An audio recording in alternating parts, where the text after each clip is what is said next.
Thank you, Mr. Speaker, and I thank my friend, the ranking member, and Chairman Royce for your work on this really important piece of legislation. For 5 years, for 5 long years, the world has witnessed this terrible tragedy unfold before our eyes. Nearly 500,000 Syrians killed, not soldiers, men, women, children killed.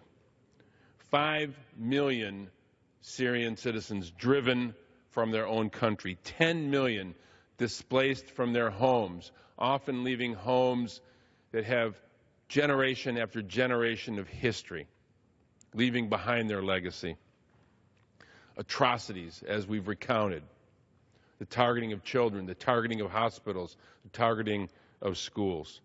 Clearly, this Congress can and should act, and that's why I'm so pleased to be a co-sponsor of this and to join my colleagues in supporting this important legislation. This legislation would bring much needed and long overdue accountability to the Assad regime. After all, they're responsible for these horrific crimes. It would do so by imposing sanctions on those responsible and for those who are abetting these cold-hearted and merciless acts. It would authorize the Department of State to do what they need to do to assist those entities investigating these terrible crimes and to hold this regime, the Assad regime, accountable. And it would mandate that the U.S. government explore every option available to it to address this horrific conflict and to do whatever we can in order to bring it to an end, to use every tool we have available to us to stand with the Syrian people. Assad must be held accountable for this massacre, the massacre of his own people.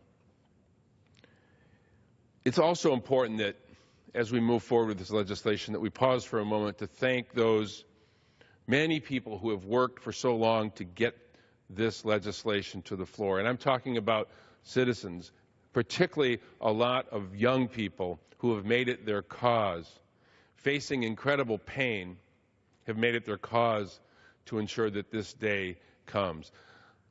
Let's not just stand with the Syrian people against Assad, but also stand with those who have brought this question to us and validate and support their exercise of their civic responsibility, of their democratic efforts to get this Congress to do the work of the American people. Our principles demand that we support this legislation. This is the American thing to do. We have to act, and I'm proud to stand with my colleagues and encourage all colleagues, Democrats and Republicans, to speak with one voice on this matter and pass this really critical and important humanitarian legislation. With that, Mr. Speaker, I yield back, and I thank the ranking member for his time, and I thank the chairman for his efforts on this matter. I yield back. The gentleman yields back.